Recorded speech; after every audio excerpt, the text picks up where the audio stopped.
bem com vocês? Eu espero que vocês estejam bem, de saúde e que estejam cumprindo, né, tudo que o Ministério da Saúde vem falando. Fiquem em casa, nada de sacanagem, fora de casa. E vocês estão fazendo a parte de vocês, deixa o governo fazer a parte dele. Tá? Então, na aula de hoje, nós vamos tratar sobre a educação física e a educação ambiental. No nosso último encontro, eu me lembro que nós comentamos a importância de você organizar o espaço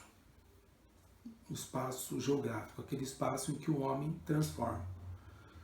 E quando você transforma o espaço, você tem que transformá-lo para um bem comum, para que todas as pessoas vivam bem, independentemente da classe social. Não é? Não é porque o rico tem mais dinheiro que ele vai viver melhor que o pobre, que é pobre economicamente falando, mas é tão digno tanto quanto o rico. Todos merecem as mesmas oportunidades, no caso, as mesmas oportunidades ambientais. Então, eu trouxe aqui para vocês um mapa onde mostra nitidamente o problema da concentração de pessoas no mundo todo, né? Então vocês imaginam só, eu tenho o continente americano, o africano, o europeu, o asiático, a Oceania e o Antártico, né? Reparem só que em determinados trechos dos continentes, dos países, há uma grande concentração. Quanto mais acentuado for a cor, maior o número de habitantes por quilômetro quadrado, certo? Gostaria de chamar muita atenção de vocês aqui para a Índia e para toda a porção leste do Sudeste Asiático, onde está a China, né? Indonésia, Japão, certo? Por que eu estou chamando a atenção isso de vocês? Nessas regiões onde eu tenho grande concentração populacional, certo? Eu vou ter um uso excessivo de todos os recursos naturais. E, consequentemente, eu vou ter uma degradação ambiental muito grande se eu não fizer a minha parte, né? Se eu não organizar o meu espaço, certo? Por que existem lugares que não apresentam tanta concentração humana? Com certeza são áreas que dificultam a ocupação humana. Então, por exemplo, o norte do Canadá, o norte da Rússia, toda a parte do deserto do Saara, que é no centro-norte da África, o interior todo da Austrália, que é puro deserto, a Antártida, que é o continente afastado, que é um continente marcado por temperaturas muito baixas. Então, existem áreas do planeta densamente ocupadas e que deveriam ter um planejamento ambiental sustentável, aquele em que dá para o homem viver independentemente da sua classe social.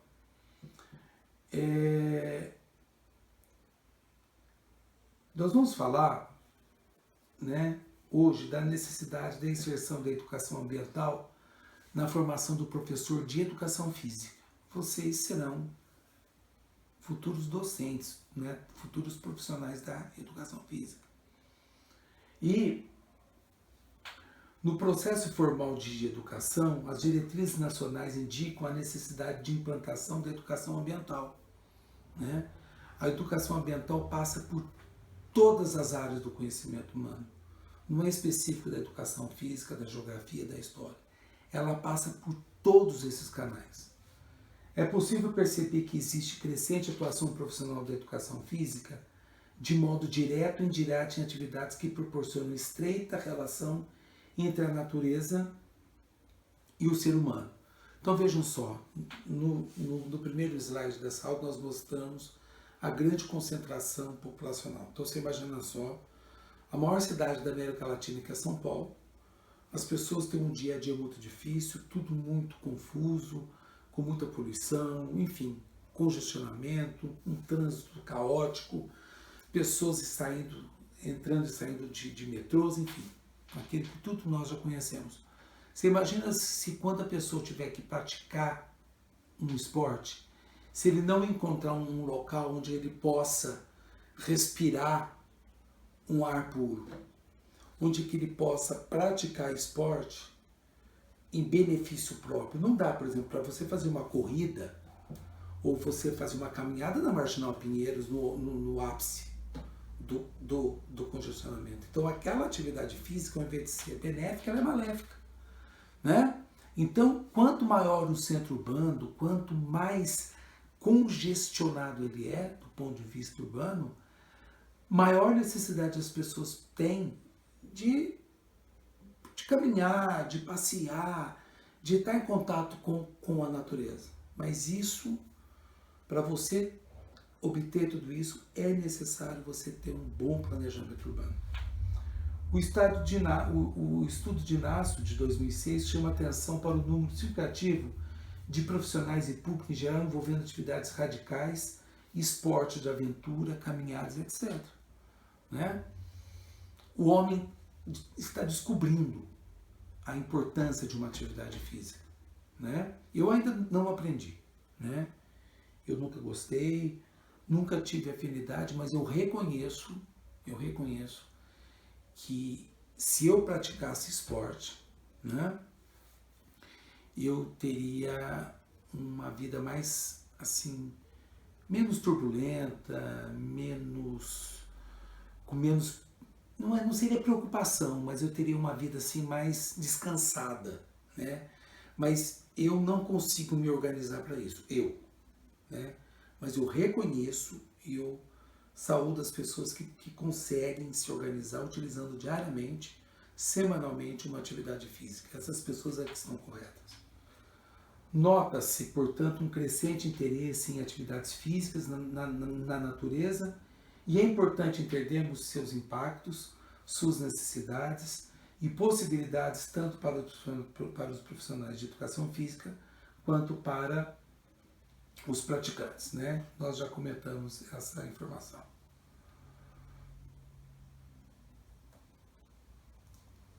A questão ambiental, né? A questão ambiental ganhou muita notoriedade a partir de um primeiro congresso, primeira reunião, né, envolvendo questão ambiental, que a ONU promoveu, ocorreu no ano de 1972 em Estocolmo, na Suécia. Foi o primeiro encontro, né, onde o homem fez um check-up de tudo o que estava acontecendo no planeta. Veja, 1972. De lá para cá, o homem tem discutido, o homem tem escrito, o homem foi beneficiado por imagens de satélites, mostrando que é necessário você cuidar, sim, do ambiente, principalmente do ambiente urbano, onde você tem uma grande concentração de pessoas e de funções econômicas. O crescente aumento de urbanização e industrialização determinam amplas e profundas mudanças de relações sociais e econômicas, o que ocasiona inúmeros problemas ambientais tais como buraco na camada de ozônio. Né? Não se sabe até que ponto que ela é fruto da ação humana. Sabe-se, por exemplo, que toda atividade vulcânica ocasiona uma abertura na camada do buraco de ozônio. Então, sabe-se que, do ponto de vista natural, são as atividades vulcânicas que promovem o aumento do buraco na camada de ozônio. Alterações na superfície terrestre, quando o homem desmata, quando ele polui, quando ele arrebenta tudo. Mudanças climáticas, que é um assunto que está sempre em moda, né? Fala-se muito sobre mudanças climáticas. Porém, não há uma linha, não há um consenso entre os cientistas até que ponto que as mudanças climáticas são naturais ou se elas foram provocadas pelo homem, né? Grandes mudanças climáticas ocorreram no planeta de ordem natural, certo? Em 1640, por exemplo, a Europa estava passando por um período de de aquecimento tão forte, 1640, que foi possível levar culturas do Mediterrâneo para as latitudes mais altas. Né? Quando os vikings, por exemplo, descobriram a Groenlândia e ocuparam a Groenlândia, a batizaram como Ilha Verde, Greenland. E hoje a ilha não é mais verde de vegetação, ela é gelada. Então existiram ao longo dos anos, né, ao longo dos séculos, das eras geológicas, mudanças climáticas de ordem natural. Sabe-se muito, né, sobre as mudanças de ordem natural. Porém, de um ponto de vista humano, antrópico, ainda não há um consenso em relação a tudo isso. Desflorestamento, tudo arrebentado. Veja o que aconteceu na floresta amazônica, né? No último ano, que foi uma judiação, foi uma destruição total. Queimadas, que é a coivara, que é um crime. O homem justifica a coivara através de uma prática que os índios têm, mas a coivara, praticada pelos índios, que são as queimadas pelos índios, é num pequeno local que serve para um novo plantio. Não é essa avacalhação que as pessoas colocam fogo e seja o que Deus quiser. Essa queimada aqui não é a coivara indígena, é a queimada desregrada mesmo. Desertificação, quando o homem provoca, né?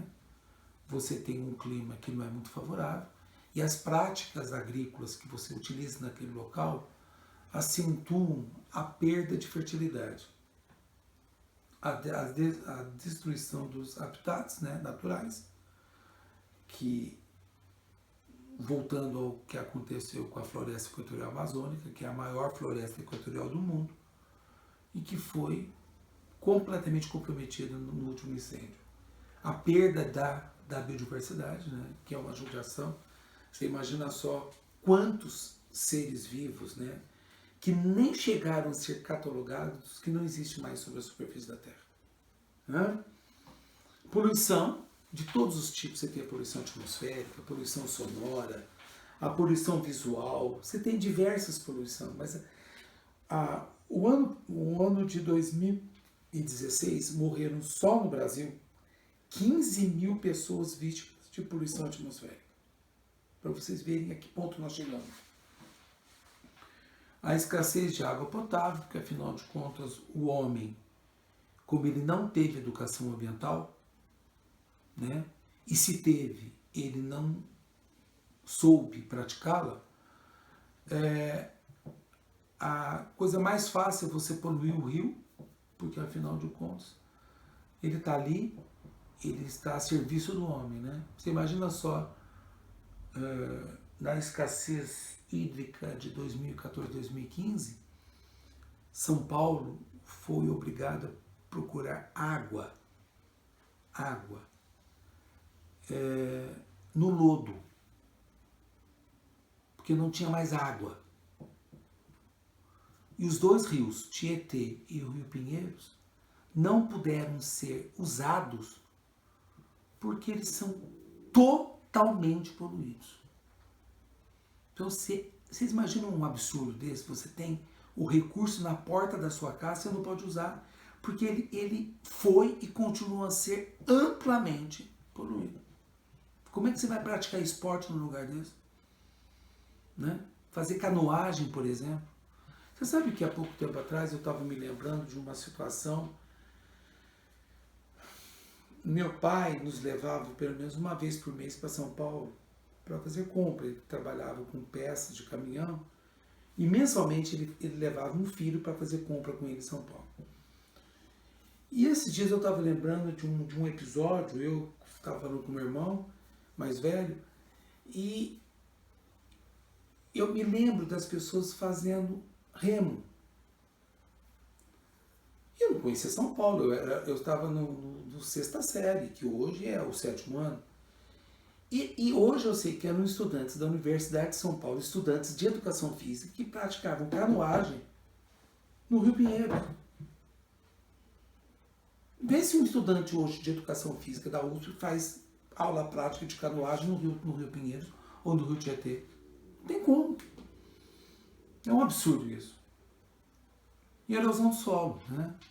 Quando você desmata completamente o solo e você deixa o solo completamente exposto, aí vem a chuva, tem um processo de lavagem do solo provocado pela água da chuva, que é a lixiviação, e tudo vai embora, né? E dependendo da qualidade do solo, do tipo de solo, pode virar uma vossoroca no futuro. Enfim, todos esses problemas fazem parte do nosso cotidiano. Por isso que o autor fala do crescente aumento da urbanização e industrialização, que determinaram e continuam determinando esses problemas ambientais que nós comentamos até agora há pouco. Bom, pessoal, então nós vamos falar várias vezes ao longo dessa aula e ao longo do semestre que a educação ambiental passa por todos os canais, por todas as áreas do conhecimento humano. A educação ambiental não é um tema típico de um determinado ramo do conhecimento humano. Ela passa por todas as áreas de educação e vocês serão futuros educadores, né? Então, a educação ambiental, ela vem com uma possibilidade no campo da educação, com o objetivo de proporcionar conhecimento sobre o meio ambiente e alterar a sua relação de consumo exacerbado. Então, por exemplo, você tem aula de educação ambiental, você coloca em prática a educação ambiental e você, consequentemente, você vai mudar aquilo que você conhece de educação ambiental. Aquilo que você conhece como consumo de recursos naturais. Porque existem recursos, né, que são renováveis, outros que não são renováveis, né? Em certos lugares do mundo, a água virou ouro, de tanto que o homem usou de maneira inadequada. A educação ambiental é o resultado de um processo político sensível aos problemas ambientais, estando presente em espaços variados como meio escolar e não escolar, com orientações e diretrizes internacionais, nacionais, regionais e locais. Essas orientações e diretrizes aparecem no Brasil pela Constituição de 1988.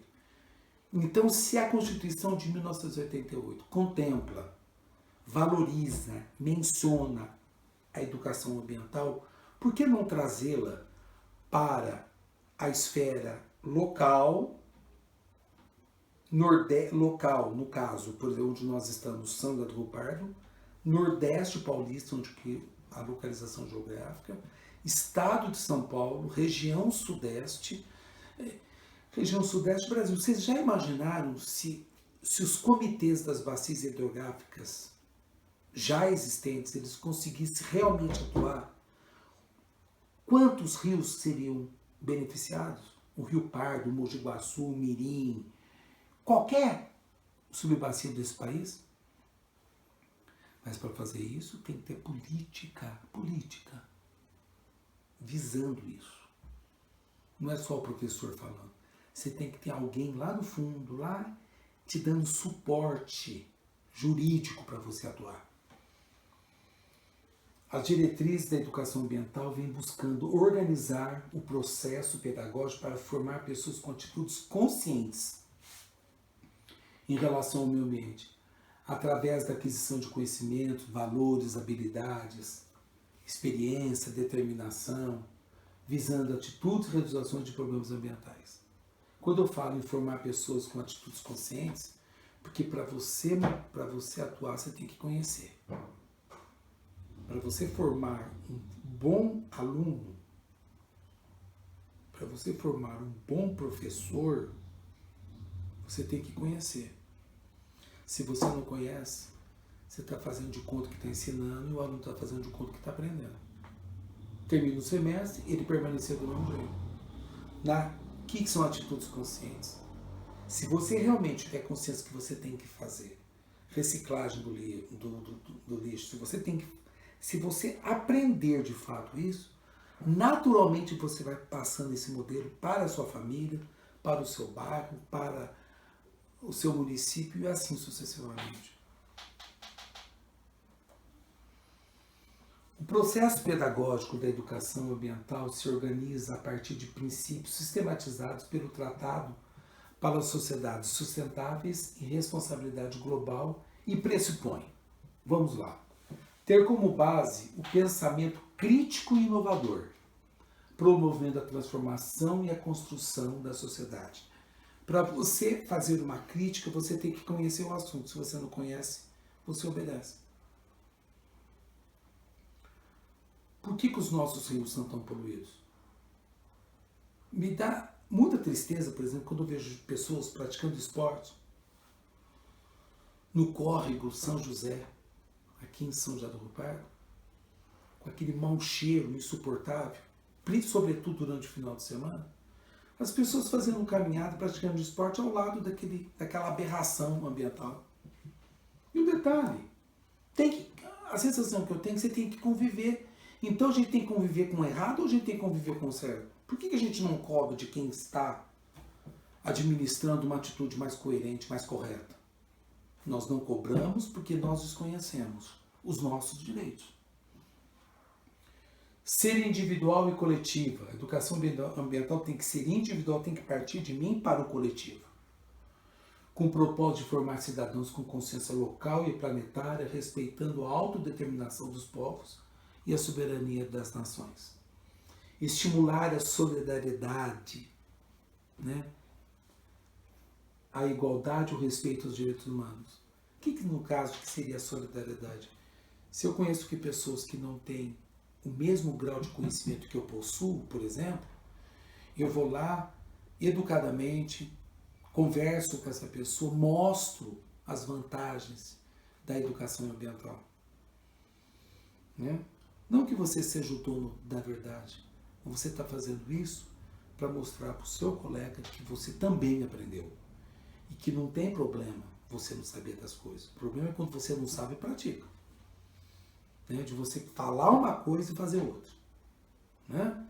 Você falar da questão ambiental, como é importante vocês professores, vocês futuros profissionais da área de educação física, falar da importância da questão ambiental na prática de esportes e você continuar jogando lixo no lugar errado. Né? E um aluno observando tudo isso. Ajudar a desenvolver uma consciência ética sobre todas as formas de vida com as quais compartilhamos no planeta. Né? Todos os tipos de vida. Não é aquela vida, só a vida que eu estou enxergando, não é só o humano. É com a biosfera como um todo. Mas eu sempre acreditei nisso. Para você mudar, você tem que conhecer. Se você não conhece, você não muda nada. Né? Limites da formação de professores em educação física. Né? Quando nós fazemos limites, é aquilo que existe, mas você pode mudar. Eu sempre acreditei que para você ser um professor, você não pode dicotomizar, você não pode separar as áreas do conhecimento humano. Então, eu vou dar um exemplo aqui para vocês. A minha área de formação não é educação física. Mas eu sempre aprendi a duras penas. Né? Não foi essa formação que eu tive. Nem no ensino fundamental, hoje que é o ensino fundamental, nem no ensino médio. Eu só fui perceber tudo isso quando eu estava fazendo pós-graduação, área de doutorado, que eu percebi que como não dá para você separar as áreas, no meu caso, geografia física, áreas da área das ciências naturais com a geografia humana e econômica. Eu aprendi esse casamento, esse alinhavo entre todas as áreas. E até a maneira como eu procuro, desde que eu aprendi a atuar dessa maneira, como as coisas ficaram claras na minha cabeça. Né? Como tudo está ligado, como um âmbar elétrico. Você não tem como separar uma coisa da outra. Né? E esse problema de separar as áreas não é um problema só da geografia, ou da história, ou da filosofia. Também existe dentro da educação física.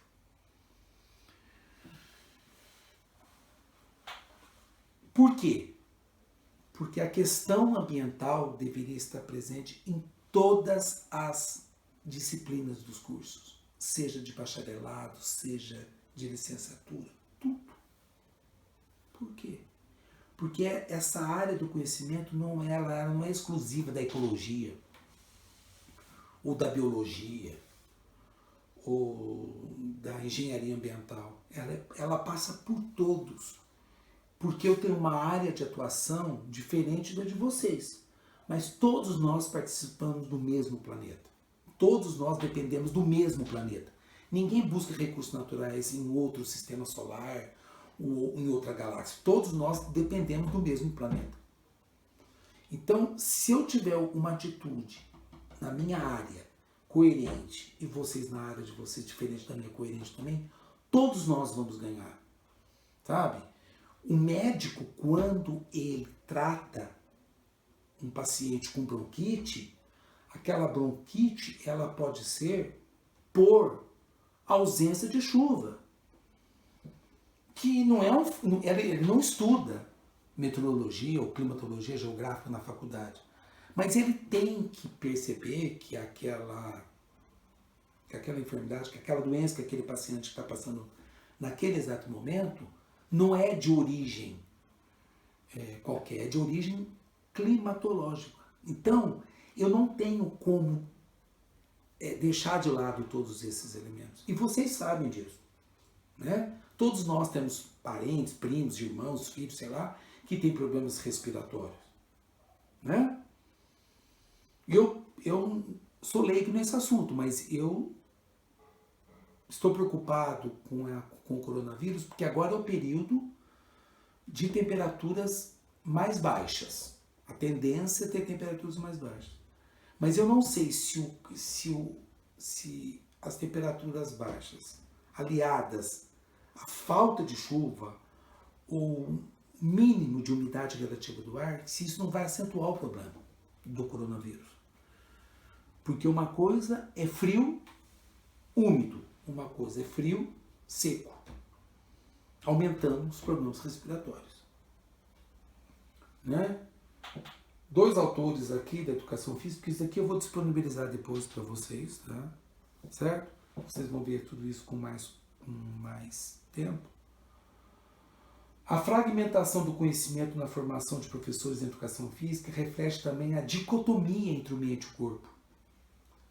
Trabalho manual e intelectual, a teoria e a prática. Por quê? Às vezes, você precisa tratar o corpo que está prejudicando a mente. E vice-versa. Quantas pessoas que sentem dores horrorosas na cabeça, em qualquer parte do corpo, e de fundo, de origem emocional. Então, vamos evitar essa separação, essa dicotomia dentro da nossa área de formação. Só temos a ganhar se eliminar essas barreiras desnecessárias. Educação física versus meio ambiente. Muitas vezes há destruições dos espaços naturais e do próprio ser humano nas práticas esportivas. Tá? Voltando lá atrás, nós praticamos esportes. Até onde vai o nosso limite? Até que ponto que eu não estou prejudicando o ambiente? Para a prática esportiva, faz-se necessário conhecer o ambiente em que a mesma será exercida. Eu vou usar um exemplo assim, que me veio à memória agora. Vamos lá. Quando eu vou fazer canoagem, eu tenho que conhecer o leito do rio que eu vou trabalhar. Os cursos inferior, médio e superior do rio. Se o rio for um rio de planalto com muita queda d'água, eu vou ter um tipo de esporte. Se eu tiver um rio de planície, um rio sem quedas d'água, eu vou ter um outro tipo de esporte. Então, para eu praticar, para eu fazer uma prática esportiva, antes de mais nada, eu tenho que conhecer. Porque se eu conheço, eu sei o que eu vou fazer. Né? E, obviamente, pessoal, para eu conhecer, eu tenho que estudar. Eu tenho que ir atrás de profissionais, né, que possuem essa realidade. Né? Então, eu sou obrigado. Né? Você imagina só uma pessoa que queira escalar a Cordilheira dos Andes, né? Nos Andes Centrais, no território boliviano, onde tem altitudes superiores a 6 mil metros. E eu vou de gaiato, chego lá, vou subir isso daqui. Não, não é assim, né? Você está preparado fisicamente para fazer escalada de uma montanha, né? Quantos anos de treinamento em academia? Porque nem relevo alto eu tenho para fazer isso. Então, como é que eu vou treinar? Eu vou subir 6 mil metros, mas o máximo que eu vou subir é dentro de uma academia. Então, quanto tempo eu tenho que treinar para eu sair da aula confortável dentro de uma academia para o topo de uma cordilheira? Então, eu tenho que conhecer. Instalações inapropriadas podem degradar o meio ambiente. Por exemplo, eu coloquei como exemplo trilhas que levam à desertificação. Sabe aquele caminho que as pessoas fazem trilhas, né? Prática a trilha que faz meio de floresta, meio de uma mata, tal. Aquele caminho que as pessoas fazem diariamente é o mesmo caminho que o boi, que o gado faz na floresta. Aquilo nunca mais você recupera. Que pode chover o dilúvio, pode cair as monções de verão do hemisfério norte naquele local que não brota mais mato. Isso é degradação ambiental. Obviamente que quem está fazendo a trilha não tem esse objetivo, mas ele está causando, digamos assim, até um começo de desertificação. Se o clima tender a ser semiárido. Certo? Uma outra coisa que faz parte do nosso cotidiano, eu faço parte, vocês fazem parte, que é necessário com a conscientização ambiental saber o que se faz, como se faz e quais são os impactos dessas ações para o meio no local e no global. Como se faz? Como praticar um esporte e não provocar um dano ambiental? Né? Eu tenho certeza que a pessoa que está promovendo, está praticando algum esporte, ele não está querendo prejudicar o ambiente, mas às vezes ele está provocando. Né? E existe no nosso mundo capitalista, né, essa divulgação diária e maciça de sempre do bem-estar. Né? Você tem que consumir para você ser feliz. Então você tem um celular, um modelo mais recente, surge no próximo final de semana um modelo mais requintado que solta fogos de artifício, solta qualquer coisa dentro do celular, você vai lá e troca o teu celular. Tem que mudar o celular? Será que há necessidade? Será que o celular que você comprou, que está em estado perfeito, ele não está cumprindo com tudo aquilo que você está exigindo? Por que ele se tornou obsoleto da noite para o dia? Porque ele é mais antigo? Ou porque o mundo capitalista exige que você seja moderno o tempo todo para você consumir e, consequentemente, as indústrias destruírem mais o ambiente? Porque você precisa de recursos naturais, muitas vezes não são renováveis, para você construir uma nova máquina, um novo aparelho. Então pense nisso, o mundo capitalista, essa sociedade que vivemos, extremamente consumista, né?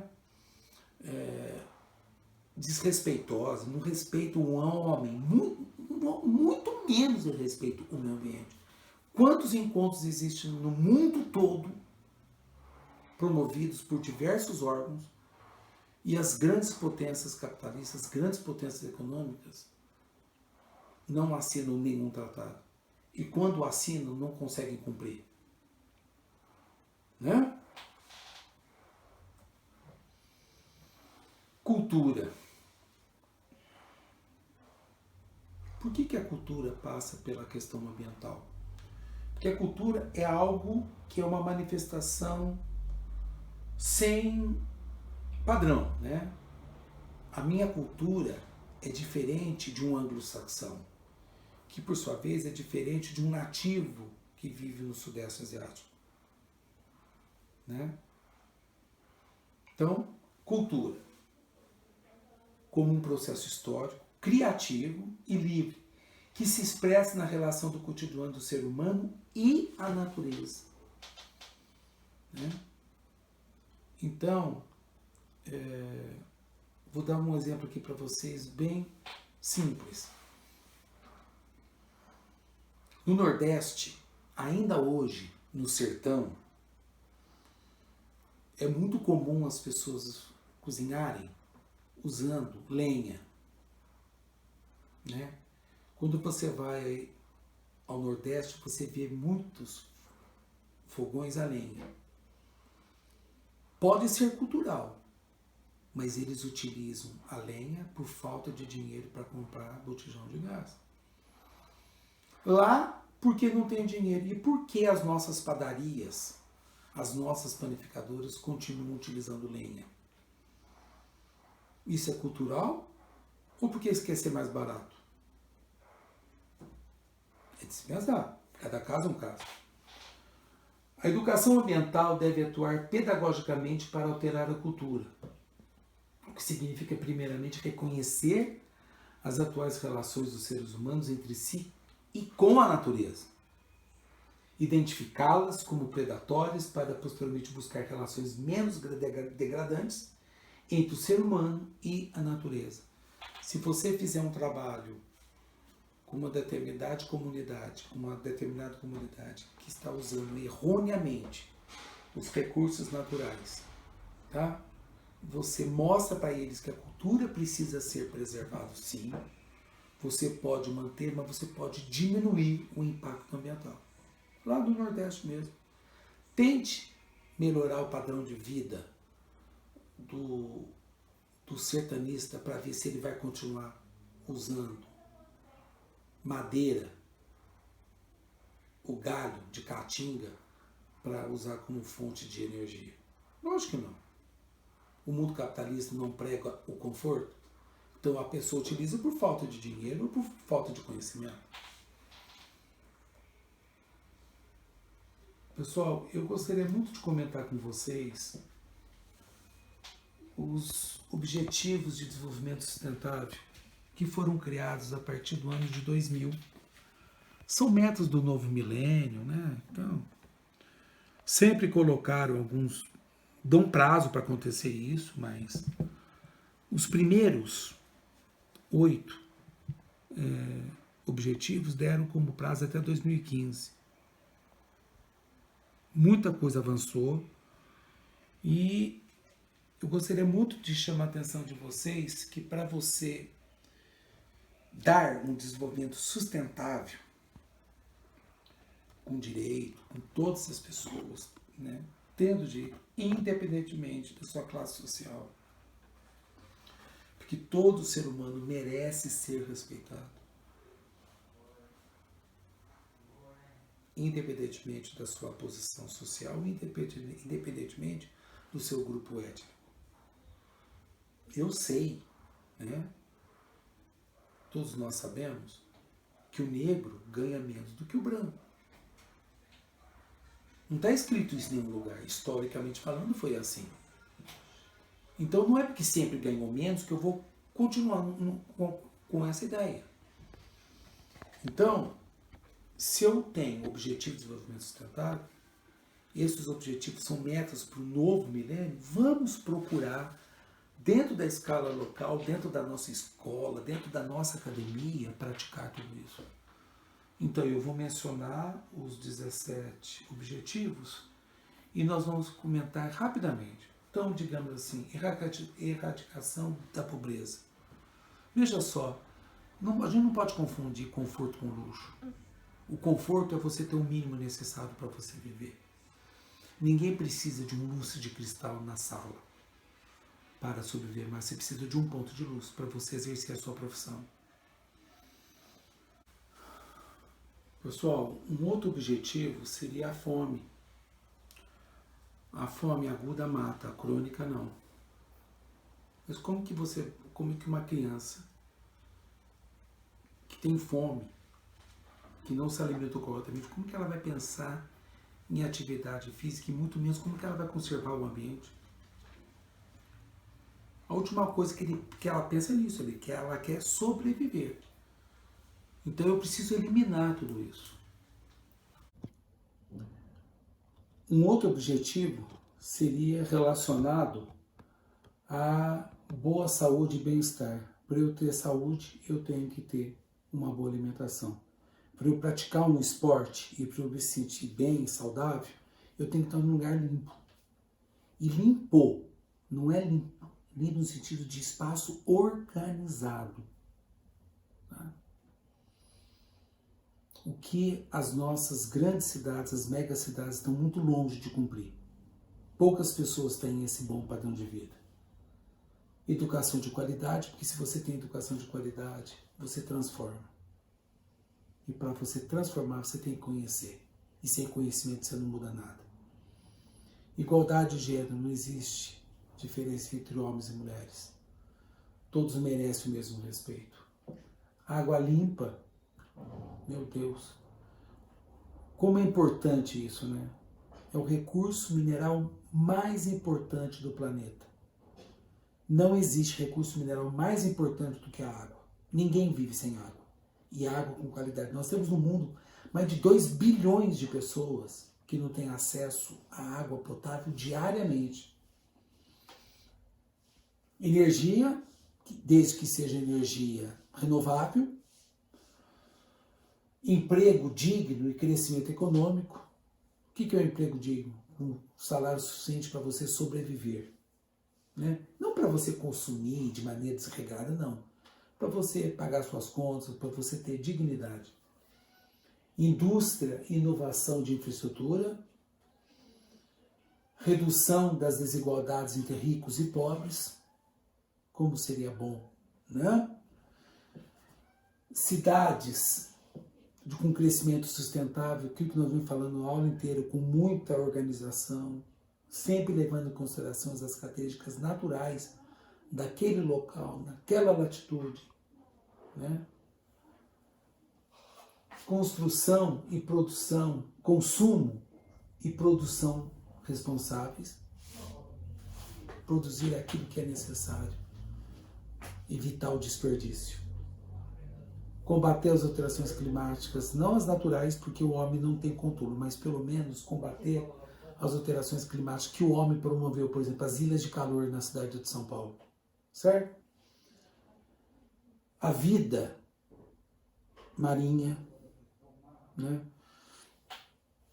Vocês imaginam só, se a vida marinha fosse utilizada de maneira correta, não haveria fome no mundo. Né? Se a água doce, se os rios fossem preservados, as pessoas poderiam pescar e consumir o peixe, né? Mas eu acho que é mais interessante no mundo capitalista você sujar para você consumir, porque se todo mundo resolver fazer uma coisa, uma engenharia de sustentação barata, os grandes capitalistas quebram. E não se esqueça que quem alimenta o rico é o pobre. Paz, justiça, né? A paz e a justiça passam pela ética. Eu nem estou falando de moral, estou falando de ética. É quando tem uma ação individual que atinge a todos. Né? Então, para eu ter paz e justiça, as pessoas precisam ter ética. E, finalmente, parcerias em prol das metas.